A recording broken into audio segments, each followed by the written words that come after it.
This clip is brought to you by SaveWithConrad.com.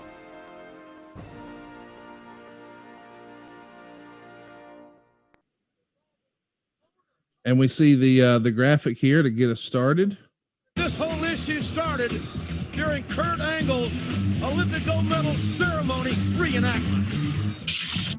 I'm an American hero. So we're getting the highlights here. Maybe Shane's promo will be better, but this is what we just talked about. What a great visual. It felt like I don't know why it seems silly, but when you add confetti, it feels like a bigger deal. Does it not? It does, man. It made it look like a huge deal. This was pretty incredible. Well, it's corny at the same time. Oh, it's super corny, but I'm just saying, like, can you imagine? Like, I got to start adding confetti in my real life, you know, little kid birthdays or whatever. We're doing cheer you up. Yes. And we see Shane McMahon celebrating here as he's trying to take over and bring some of these WCW folks into the fold here in the WWE. And you're not having it. You're here to defend WWE, which, again, in hindsight, this is not very heelish behavior. You know, this is a WWF crowd who came to see WWF wrestlers, and he's sort of going in a roundabout way to talk about WCW. Well, of course, the fans who are here are going to cheer you getting rid of a WCW guy.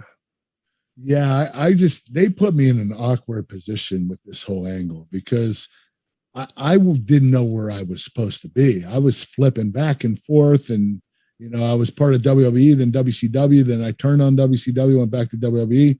I became the mole in the WCW invasion.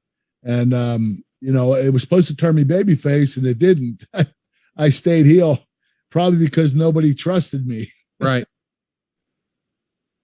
How was Shane to work with overall? Shane is surprisingly incredible. His timing is impeccable. He's patient in the ring. He acts like a seasoned veteran, and he barely had any matches up to this point. So it's crazy. It's in his blood. He's a McMahon, but I think he's always trying to prove to himself and his dad and the boys that he can do this just as good, if not better than anybody. And he does. Every match he's had has stolen the show. A lot of people believe that Shane at times takes it too far trying to prove himself. Would you agree with that? Oh, without a doubt. Yeah. I'm surprised he's not in a wheelchair, and that's no disrespect to Shane. It's just it's a fact. You know, some of the stuff he does is incredibly crazy. Look at this stuff. I mean, this is unbelievable. You know, he's willing to put his body on the line just for a match. And, you know, I understand he's an entertainer and that's what he does for a living, but it's outlandish how far he goes. I know we're getting a little ahead of ourselves, but I want to bring it up because I have talked about this show in this match in particular with Bruce Pritchard, and he's told us over on Something to Wrestle at somethingtowrestle.com that there was a bit of a snafu before the show got going with regards to a stunt. Can you tell us about that? I don't recall of a stunt. There was maybe the glass and pyro or something like that. Oh, you mean when the pyro went off and the glass exploded? Yeah. So originally, I think the story is when they're doing like a walkthrough, they know, you guys know, or you have this spot planned where you're going to go through one of these panels. Oh, look who the referee is. Mike Chiodo from adfreeshows.com. Anyway, when they do a walkthrough, the pyro bursts the sugar glass. Is that right? Yeah. Well, they put it in the right glass the first time. Holy shit. So I think the story is they came back and thought, well, we need to reinforce that to make sure it doesn't burst during the pyro and embarrass the match and screw it up. And then we know, well, that really makes things difficult for the two guys trying to do it. And there's some pyro there. And they said, in theory, had they not reinforced it or changed that glass out, that some of that pyro could have burst the glass just because of the impact. Which in hindsight is pretty crazy. Oh no, we don't want to ruin it. So let's just make sure no one can go through it. Boy, we're off to a hot start with the spear there and some Germans. Now, did you find out if they used plexiglass or was it sugar glass that was reinforced? I don't believe it was sugar glass at all. I think it was something else. I could be wrong. Sharp as hell too. It was slicing Shane and I like crazy. It was very, very sharp. And It felt like plexiglass, and it was really hard to get through. I mean, and when you heard the explosion of the glass, it wasn't sugar glass. That was a really loud explosion of the glass shattering. Yeah. There's a spot here in the match where Shane maybe gets a little snug, gets a little stiff. Yes, Shane. It's coming up here soon.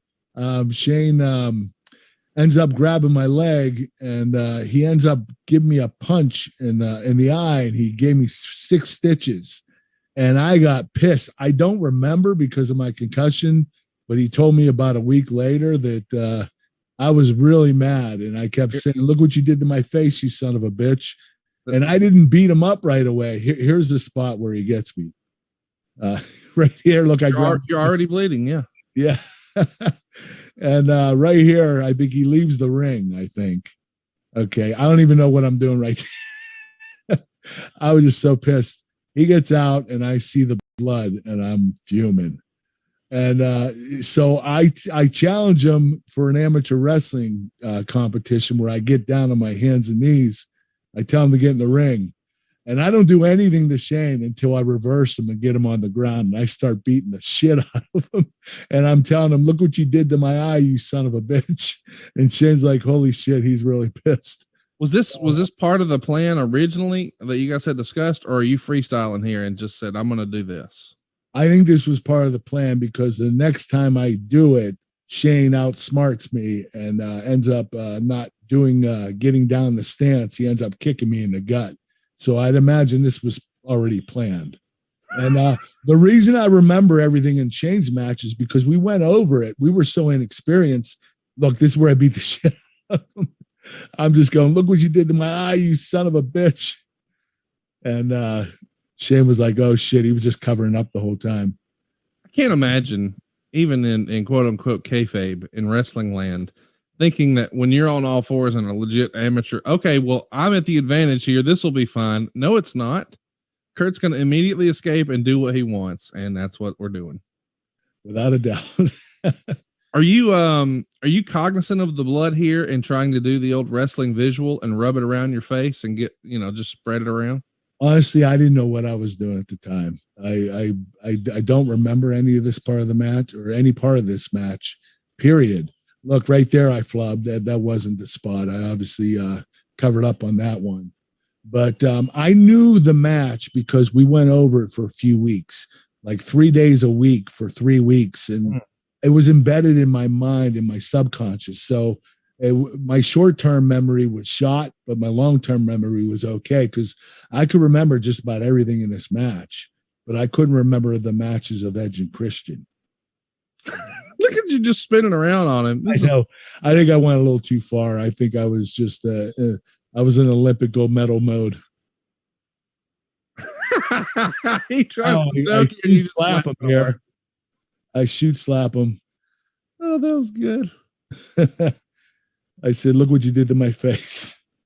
I'm still pissed off about it. I'm going to tell you, a pissed off Kurt Angle, that didn't sound like a good idea. So this is the timing where he outsmartens me. This was a cool spot. The guy that structured this match for us, because Shane and I were so inexperienced. I was only in the business 2 years, never had a gimmick match before, and Shane only had 1 or 2 of them prior to that. But Al Snow did an incredible job of structuring this match. Really, Al put it together. The whole match build up. It just got better and better and bigger until the finish. I mean, the finish was the biggest move of the night. Everything built up to the finish. I love that exchange. So did Blackjack Thompson. He wrote in, "Did anyone help plan the match?" And we just got our answer. It was Al Snow. I love the part of the match where Shane tries to out-wrestle Kurt amateur style. But here's the other question. Was there ever talk of a rematch? I bet on the other side of this, Shane wanted no part of that, and neither did Vince. I don't think so. I wouldn't have done it either. I was done with these gimmick matches. I mean, I would do certain matches, but nothing this extreme. This was about as extreme as I ever gotten. Ray LeDuc wants to know, how high would you rank this in your personal top 10? Oh, I would say top 7. This match is crucial to my career. This helped make my career. And it's not even a technical wrestling match. but it was such a huge match. And, what we were able to do in this match was amazing. So it's always going to be very high up on my list of achievements. This match was incredible. I'm so happy to be a part of it. This is crazy. What Shane does here, I know it doesn't look that impressive, but that barricade it doesn't have any spring to it. For him to get over these announcers and hit me, as shitty as that looked, that is so impressive. I'm surprised he didn't land on the commentators. That shows what kind of athlete Shane is. I mean, that, to your point, oh, here comes the kendo stick. Anyway, where this is the next stage of the match is where we pull out the weapons. Here are the gimmicks. We start small. Kendo stick stings. This can hurt, especially on the back. Oh man, he's already broken it with the first one, or it looks broken. Yeah, there it is. It's broken now. He got me right up around the neck too. Jeez. Right into the post. I got to think. I've never been hit with a kendo stick, but I got to think when it breaks, the splinters are what you want to watch out for at that point, right? You don't get punctured. Yeah, you could get messed up pretty good with the splinters. Here, this is funny. I remember this. This was the horror movie scene. Now we actually planned this during the day with the camera guy. Look, I'm going to jump out of nowhere and attack Shane. Like, we thought this was a big deal. It didn't. The monster jumps from behind. Who had you got a real potato here from Shane. Who had the worst potato you ever caught in wrestling? Do you recall?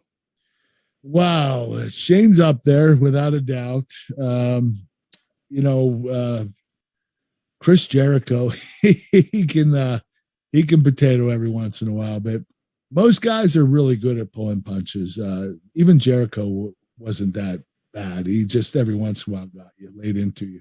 But I'd say Shane is the stiffest puncher. I don't know if he knows how to pull punches, but some of the punches that he does some jabs and they look pretty weak because he's not following through. He's just jabbing and pulling back. But, he had a pretty good punch. It was going to be a little stiff. I think there's a famous story from Memphis where somebody leaned down to the other guy and said, "Hey man, I want you to rear back and punch me in the face as hard as you can." And the other guy said, "Why is that?" And the first guy said, "Because your working punch is fucking killing me." So. That is awesome.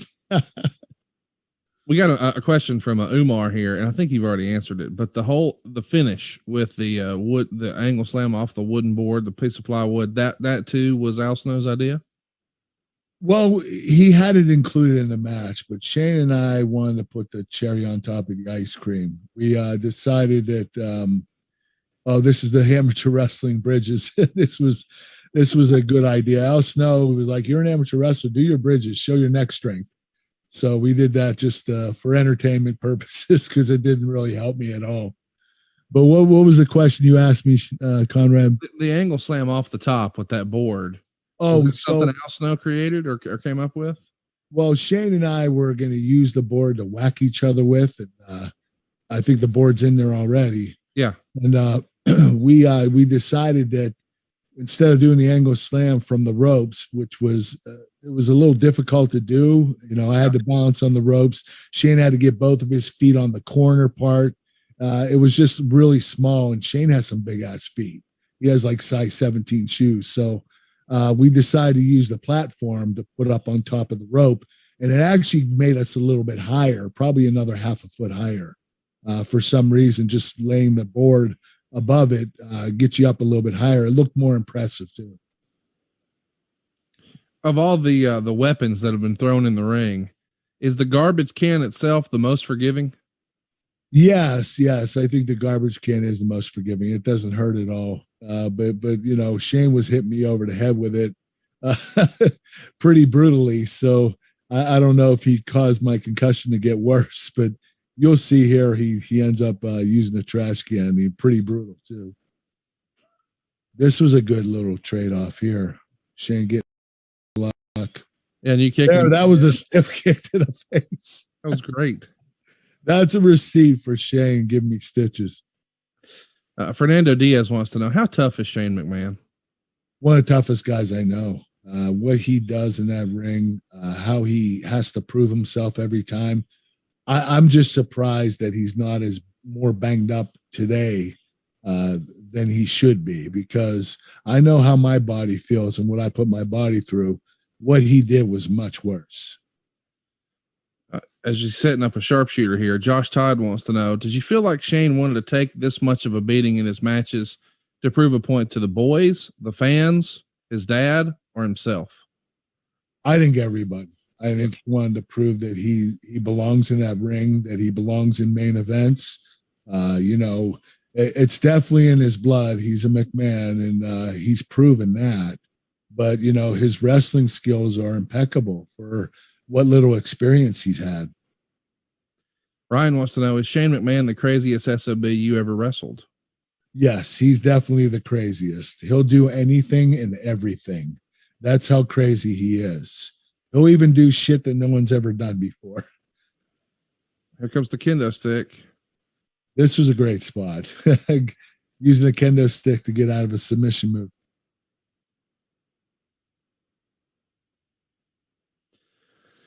So I guess we got to talk about, before we get there, the panes of glass. That's not something you guys would have done a walkthrough. You just would have discussed ahead of time. Hey, here's how you take the move, and here's about where I'll stand, that sort of thing. Or did you actually do a practice run with that? They told us not to touch it. We were told not to touch it. Leave it alone. It'll explode. It'll shatter right when you hit it. And it didn't. I mean, Shane ended up landing on his head on the concrete, and I'm surprised he didn't get a concussion. It was ridiculous. This is a great spot. I didn't know what the hell he wanted to do here. I guess he wants me to feed out, but I didn't catch on until the last second. Yeah, when he didn't chase you, you're like, well, shit, I guess I'm supposed to stagger over. Yeah, I'm supposed to feed. Here we go. Yeah. Yeah, I almost didn't kick out, too. I think I might have been out of it here. So far, you know, we've talked about your concussion. We've talked about the potato. We've talked about him breaking the kendo stick over your back. But the worst injury is yet to come, and you suffered a broken tailbone on the floor here in a few minutes, right? Yeah, I cracked my tailbone. It was extremely painful. Never felt pain like that in my life. It ran down my legs. I could barely stand up, and I knew I had to finish the match, and I wasn't sure how I was going to do it. I was clueless to how I was going to finish the match because it hurt so bad. Shade wants to know, on a scale of 1 to 10, how painful was the injury sustained to your tailbone? Is it a 10? Oh, without a doubt, 10 or 11. It was that painful. I never had pain like that, especially the way it ran down my legs. It just grabbed a hold of my nerves that ran down my legs, and it was just thumping the whole time. I couldn't bend over. I had to stay standing up straight. You know, my positioning was all messed up.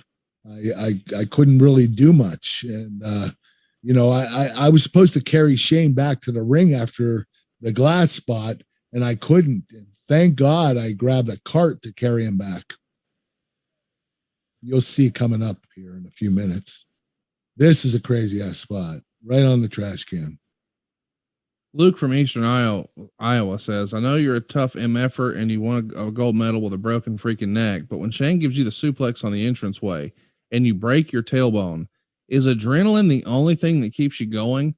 I find it hard to believe even walking with a broken tailbone, and here you are wrestling a hardcore match.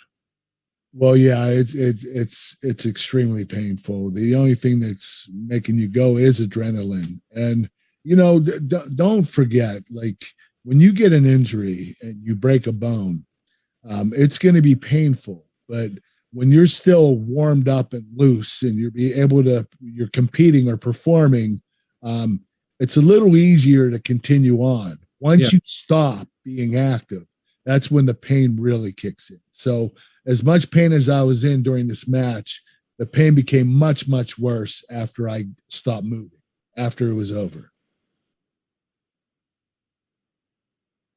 This is the next stage of the match. We did the gimmicks. Now we're going out for the crazy ass spots outside the ring. The match, like I said, Al Snow did an incredible job at structuring this. Everything was a little bigger the next stage of the match. Everything just got bigger and bigger, and it grew all the way up to the finish. That's how you structure a match, and he did an incredible job at that. When you were sort of working through this match 3 times a week for 3 weeks, as you said, you're doing this at TV before the doors open, or on house shows, or on an off day? On and off day, on off days. We probably went 3 days a week for 3 weeks, so 9 days. The only days that I had off, I would take off maybe one house show so I could train with Shane up in Stamford, Connecticut. So, you know, the days off that I had, I would go up and meet with Shane. Oh, look at there. Watch at the warehouse. That's it right there, huh? Is it? Oh, and you could tell my face. Yeah. This was, I couldn't even sell it. I was just like, oh God, this hurts. You can see my face. It's not even a good sell. You know, when you sell, you're showing pain. I'm just squinting my eyes and trying to make myself as comfortable as I can get. Did you ever take a suplex to the floor again after this? No, this wasn't even planned. I called an audible for some crazy ass reason in the middle of the match, and I wanted Shane to take over. And I told him to block this move and give me a suplex, and he did. I wasn't even supposed to do it. I was supposed to go straight to the glass. And I did. I couldn't even punch right here. I couldn't bend over or anything. And I knew I had to get him through the glass, and I had to pop my hips really hard to get him through. And of course, I break my tailbone right before I do the spot. This was that was a stiff bump up on the stage handle. Man, it's so crazy to think about. Oh, you tripped over a cable cord there. This just goes from bad to worse. I feel bad for you just watching this, knowing you're hurting that. Oh, yeah. Look, I took the fall all the way down the ground because it was too painful to hold myself up. I was like, oh, shit, I'll just take a fall. I'm going to track it here. Set. Oh. Almighty. Shane McMahon thrown with a suplex upside down. And I think Shane's head just bounced right off the concrete. So is Shane out of it right now? Did his head hit the concrete? You know what? Surprisingly, I said, Shane, let's move on. He said, no, throw me through this damn glass. I was like, Shane, you're not going through. Let's just move on to the next spot. He said, no, throw my ass through. Do it again. He's a crazy son of a bitch. Shane McMahon. When I heard that glass pop, I knew it wasn't sugar glass. It just had a sound to it that sounded like thicker, more substance glass. It just and my body was bleeding. I knew this wasn't sugar glass. This was definitely plexiglass. I want to mention to everyone listening, if you're not familiar with the term sugar glass, it's also referred to as movie glass. So, if you have a stunt man on a movie set, something like that, you may have seen or remember some of the silly angles with like Jim Ross and Taz and Jerry Lawler, where there was a candy jar. That was sugar glass. Track it. Angle again, trying to drive Shane McMahon. It looks like you're talking right there, the three of you. Are you calling an audible as to what the fuck do we do now? Because the camera backed up, giving you guys some space. I'm checking on Shane here, and I'm like, are you okay? And he's like, yeah, I'm fine. Throw me through the glass. I said, it's not working, Shane. We got to move on. He said, you got to throw my ass through. So I was like, okay, let's try it again. I said one more time. And so I tried here, and it doesn't work. And I said, that's it, Shane, we're done. And he said, no, throw me through one more time. And I said, well, you're going head first. And that was probably the worst thing I could have done to Shane, because it cut him up badly. It cut me up too. My arm followed through and the glass fell on my arm, and I got a lot of cuts from it. You'll see on my right arm. It was crazy. This whole night was just ridiculous. And these spots right here, Will never happen again, ever, period. And you know what's crazy too is when you threw him through that way, and I know you're not really close to the fans, but glass is going towards the fans at that point. Yeah, I mean, there were fans probably 10, 15 feet away. So, you know, we could have taken a chance with that as well. Oh, all right, this is where I have to carry him. And I was like, you fell on your tailbone. Oh.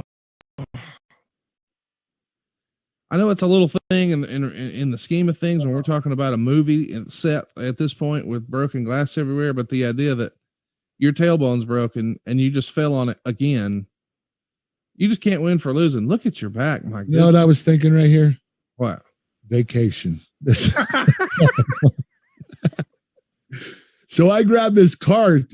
For some reason, I knew I couldn't carry Shane and I couldn't drag him. So, and the glass was everywhere and I didn't want him to get cut up. So I brought the cart over to cart him back to the ring. So this is off the cuff freestyle. Yes. Yes. This part anyway. Yeah. Look at the glass all over him. Yeah. This is crazy. This poor kid had glass. He probably was picking glass out of his body for 2 weeks. It's worth mentioning too. Wrestling boots have no traction. It's not like you're wearing a sneaker, and you're not wearing wrestling shoes. You're wearing wrestling boots, so it's a little slippery right here on the concrete, is it not? It's dangerous. You could tweak your knee. It's really easy, especially glass on the floor. The floor gets wet or bloody. You know, you're gonna risk slipping and messing your knees up. But this saved my ass getting this cart and carting Shane back to the ring. I was able to go to the finish here, which is going to happen in the next few minutes. Oh my gosh. I mean, it looks like Weekend at Bernie's right now. It does. I'm grabbing Bernie, putting him in the ring. Need to stand him up now.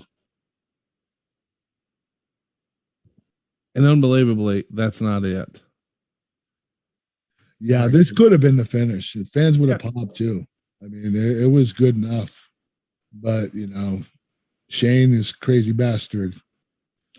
Meltzer wrote, this was total insanity and not in a good way. You had broken glass everywhere. The crowd was going crazy. And you had Angle, who's being counted on so highly in plans, being put in a situation where he could have been seriously injured because you just can't predict how glass will break.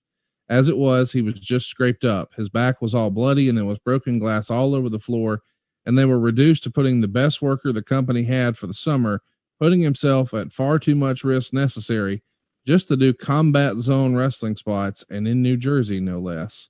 You know, deathmatch wrestling existed here, and it was getting a pretty bad reputation from, you know, wrestling loyalists and traditionalists. And now you guys are sort of doing it here with all the gimmicks and freaking glass. I mean, this is a deathmatch, right? Yeah, it was really dangerous match. But you know what? In my defense, you're going to have gimmick matches. There's no way that you're going to dodge them entirely in your career. Yeah. I've only had a couple, and I was very fortunate not to. And this one might have been one of the most dangerous matches. But you know, you're going to be put in a situation like this eventually, and there's nothing you can do about it. And pro wrestling in general is dangerous. So anything you do is going to be extremely dangerous. Of course, messing with glass here wasn't the smartest thing in the world, but you know, we wanted to make this match different, and it was different. I'm curious, when you come back through the curtain, what's Vince's reaction? Do you remember? He looked at us like a father would be scolding his kid. He tilted his glasses down, looked above his glasses with his eyebrows, and looked at us like, you guys know you messed up. And we were like, yeah, we know. And he's like, come here. And he gave us a hug, and he said, you guys did an incredible job. He said, but don't ever do that spot again. I said, don't worry, we won't. From there, do you go to the hospital, the trainer's room, the hotel? What's the rest of your night look like? I went straight to the hospital. I had to get an MRI on my brain and an X-ray on my tailbone. And, you know, this match put me out for a while. I know I was not active in a wrestling ring for a few weeks. And I think that's when Austin and I started doing those funny gimmick, you know, pre-tapes. And that also helped build my career. Had you practiced this plywood spot before? Were you confident it would hold your weight? Yeah, we got up on it. We didn't do the move. We saved it for the match, but yeah, it was pretty easy. We just had to make sure that, Shane could get his one foot on and 1 foot on the rope, and that both of my feet were on the platform. But this was an impressive finish. This is as big as it gets. And look at the crowd. Let's track it. Yeah, the crowd was going crazy. More importantly, Shane McMahon is on his back. That's how they landed. Angle crawling. His bloody body on top of Shane. 2, 3. And it's over. Mercifully. My God, it's finally over. Here is your winner, Kurt Angle. Man, something about Jim Ross and Howard Finkel, is it not? Oh, yeah, they are the best. Those guys can commentate, announce. It's they just make it so much more intriguing. By the way, Meltzer gave it 4 stars, and he would write, Shane got a huge ovation after the match from the crowd. Listen, we all know Shane is a daredevil, and he certainly earned the fans' respect, and he had some decent segments before this. And I know we don't normally talk about this with guys who aren't necessarily full-time wrestlers, but Shane was a made man in the minds of the fans after this night, was he not? Oh, without a doubt. Yeah, this match would make anybody. And what he was able to endure and what he went through made him a legend right away. It was one of those matches that, you're going to be remembered forever because of that match. And Shane's had a bunch of matches now that memorable, but I think this one was the most special one for him. I'm going to track the replays. Suplex right into the glass. And then one more time from the inside, back out. And I'll tell you, and then this was off the page. Look at this. I've never seen anything quite like this. I told you it's the fourth eye. Ingenious. Kurt Angle laying that cord out as a platform from which he delivers the Angle slam to Shane McMahon. And that puts Shane McMahon away. So out of all the replays they showed, the one that did the most damage to you wasn't even all that spectacular. But that's it for you and suplexes on the floor, huh? No more block suplexes. I'm not taking any suplexes on the concrete. That was the dumbest thing I could have done. Usually when you take that suplex on the concrete, you land your feet first before your back.